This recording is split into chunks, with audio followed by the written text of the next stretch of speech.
what are the main challenges facing black and Asian artists in the UK nightlife scene at the moment? I think the main challenges that are affecting is racial bias in licensing, the licensing process. From the beginning, whether you're making an application for a premises license, whether you're looking for an extensions, the 10s, it's always met, 9 times out of 10, not always, met with some form of racial bias, unfortunately, and I don't say it lightly. We're seeing venue owners that own jazz venues, for example, who these organisations or these owners might be the face of the borough, cultural face of the borough, but they're not allowed to have extended hours. They're not allowed to open past 9 o'clock. So how are they meant to capitalise on the food and beverage aspect of it all? If you're an artist promoter, you spend 10, 20 grand on an event. You put through your licence process, you do everything to the book, but because of the type of event you might be doing or the audience you might be attracting, your licence gets rejected. And then you're wanting an answer why, and this is one of the main issues. There is no answer. There is no transparency. And that is what the issue is. Half of the people that do it, more than half, don't understand why their licence has been rejected or their event's getting cancelled.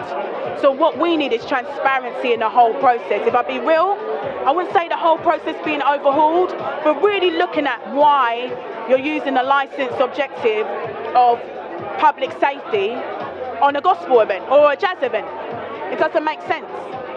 So what are the reasons? So people can understand, so people can make changes and have a fair go. And the reason why I'm saying it here is because everyone should be able to contribute to the nighttime economy. Everybody should be able to make some money. So I'm going to be honest, I know you said it's a short answer, but I'm going to be real. If you're a promoter and you want to do a tour for a particular artist, it's an 8-day tour all up and down the country. You go to like mid-sized venues like 1,500, 2,000. How much money can you make? You can make maybe 800,000 to £1 million. But our event gets cancelled because lack of evidence and no reason.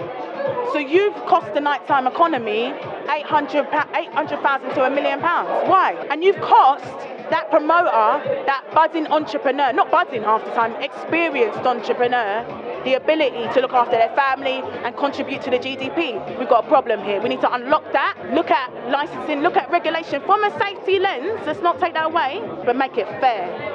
And that's the biggest issue. You said it needs an overhaul. Would you say that nightlife needs a revolution? It needs a big change?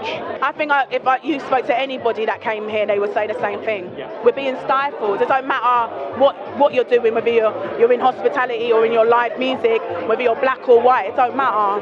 There's some issues here. It's too tight. You know, speaking in the forums, I'm learning that the licensing process was supposed to be light touch. You know, light touch, now it's like regulation, and it shouldn't be that way. Again, through a safety lens, we need to be safe. Our streets need to be safe. There are some mad people out there, but at the same time, people should have a right to work. We have a right to work, it's our human right. And that's all we're saying. Give us a right to work.